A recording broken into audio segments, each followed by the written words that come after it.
4 prinsip desain fasad depan rumah yang simple untuk rumah Jepang. Sebelum lanjut, pastikan Mom semua klik tombol subscribe, share dan like dulu ya, agar channel ini bisa lebih berkembang, bermanfaat, buat lebih banyak teman-teman yang lain. Terima kasih, dan yuk lanjut deh. Halo Mom semua, semoga semuanya sehat selalu ya. Kadang kita pulang ke rumah bukan tambah tenang, tapi malah tambah mikir. Cat depan mulai kusam.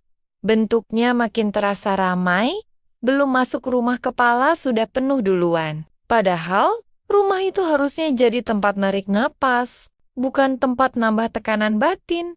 Dan anehnya, rumah-rumah di Jepang yang kelihatannya sederhana, justru selalu kelihatan enak dipandang. Tidak capek dilihat, tidak bikin emosi naik turun, seperti tahu kapan harus diam dan kapan harus cukup. Fenomena ini relate banget sama kehidupan kita sekarang. Pengen kelihatan mapan tapi dompet minta ampun. Pengen rumah kelihatan.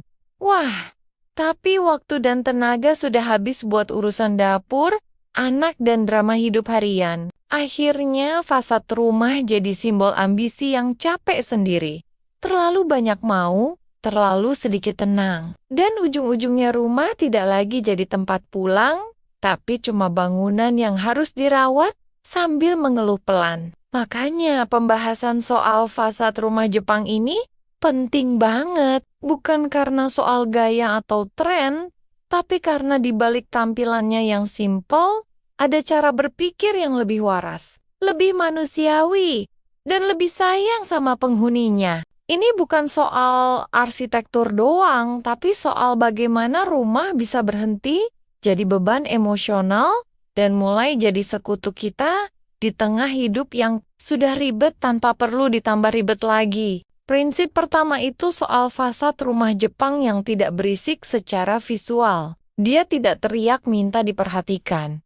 Warnanya tenang, bentuknya sederhana, dan justru karena itu, mata kita tidak capek. Ini mirip banget sama momen ketika kita ketemu orang yang tidak banyak gaya tapi bikin nyaman diajak duduk lama. Tidak bikin kita pengen kabur pelan-pelan sambil pura-pura ke dapur. Contoh nyatanya kelihatan jelas di perumahan Jepang.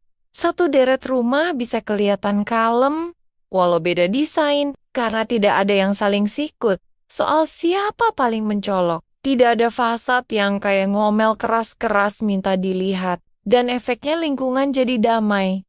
Pulang kerja rasanya seperti diturunkan volumenya dari konser ke mode podcast. Secara logis ini juga menghemat energi mental. Karena setiap hari kita lihat rumah sendiri, kalau tampilannya terlalu rame, otak kita kerja terus. Kayak lagi lihat etalase diskon besar-besaran tiap hari, lama-lama capek. Sementara fasad Jepang itu kayak temen ngobrol yang tidak banyak basa-basi tapi nyantol. Prinsip kedua bicara soal kejujuran. Rumah Jepang tidak berpura-pura jadi sesuatu yang bukan dirinya. Kalau rumahnya kecil ya kecil tapi rapi, proporsional, dan niat. Tidak maksa pakai pilar gede seolah-olah rumah bangsawan. Padahal isinya cuma cukup buat muter badan sambil bawa laundry. Contoh realnya banyak. Rumah mungil di Jepang tetap terlihat layak dan bermartabat karena fasadnya mengikuti ukuran asli bangunan. Bukaan pintu dan jendela pas, tidak dipaksakan simetri palsu. Ini bikin penghuni lebih menerima rumahnya sendiri tanpa drama batin tiap hari. Secara emosional ini ngena banget. Karena jujur sama rumah itu, efeknya jujur sama diri sendiri. Tidak ada beban, harus selalu kelihatan sukses. Dan lucunya, justru rumah jadi kelihatan lebih mahal karena tidak sok. Kayak orang yang pede pakai kaos polos, tapi auranya mahal. Prinsip ketiga, masuk ke wilayah yang sering diremehkan tapi krusial buat ibu-ibu. Fasad rumah Jepang itu tidak ribet dirawat. Materialnya dipilih yang tahan cuaca. Detailnya minimal, tidak banyak. Sudut aneh yang jadi sarang debu, dan rasa bersalah tiap akhir pekan. Contoh paling masuk akal itu, fasad kayu atau beton ekspos yang menua dengan elegan. Jadi ketika warnanya berubah, itu bukan dianggap rusak, tapi berkarakter. Beda sama cat warna cerah, yang baru setahun sudah bikin kita mikir, kapan ya sempat ngecat ulang, sambil ngitung saldo. Logikanya sederhana. Rumah itu seharusnya bantu hidup kita, bukan nambah to-do list. Kalau tiap pulang kita kepikiran ini kotor itu kusam, lama-lama rumah jadi sumber stres pasif yang tidak kelihatan tapi kerasa. Kayak hutang kecil yang suka muncul tiba-tiba di kepala. Prinsip keempat adalah yang paling emosional. Fasad rumah Jepang dirancang untuk momen pulang, bukan momen pamer. Jadi yang dipikirkan itu perasaan ketika berdiri di depan pintu. Apakah hati turun, bahu rileks, dan napas pelan? Bukan apakah tetangga terkesan? Contoh nyatanya bisa dilihat dari pintu masuk yang sederhana, pencahayaan lembut, dan transisi dari luar ke dalam yang halus. Jadi begitu sampai rumah rasanya seperti dilepas dari dunia luar, bukan dilempar ke arena kompetisi siapa rumah paling wah. Secara psikologis ini penting, karena setiap hari kita pulang membawa emosi, capek, pikiran dan kadang sisa drama hidup.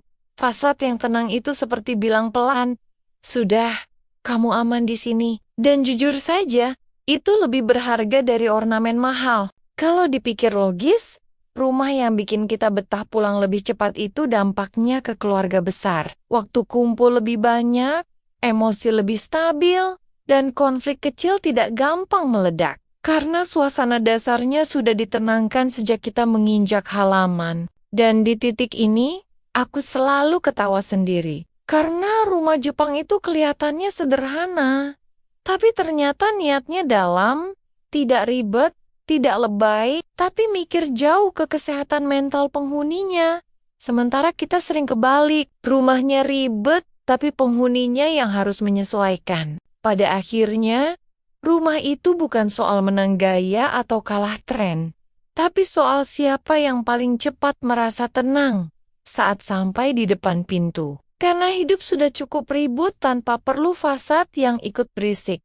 Dan rumah yang baik tidak menguji mental setiap kali dipandang, justru menurunkannya pelan-pelan, seperti napas panjang setelah seharian menahan emosi di luar. Kadang kita terlalu sibuk bikin rumah terlihat hebat dari luar, sampai lupa bertanya, apakah yang tinggal di dalam masih punya energi untuk menikmati sore? Dan rumah ala Jepang itu seperti bilang dengan sopan tapi nyeletuk, tidak semua yang sederhana itu kekurangan. Kadang justru itu bentuk kemewahan yang paling masuk akal, yang tidak minta dirawat berlebihan, dan tidak bikin dompet atau hati ikut menipis. Jadi kalau hari ini ada keinginan kecil untuk merapikan hidup, tidak harus dimulai dari hal besar. Cukup dari depan rumah yang lebih jujur, lebih tenang, dan lebih bersahabat. Karena ketika fasadnya tidak lagi menuntut, penghuninya justru punya ruang untuk tumbuh, bernapas, dan pulang dengan perasaan yang lebih utuh. Terima kasih, Mams. Semua sudah menemani dan mendengarkan ceritaku sampai akhir. Sampai ketemu lagi di video-video berikutnya. Jangan lupa share video ini ke teman-teman ya.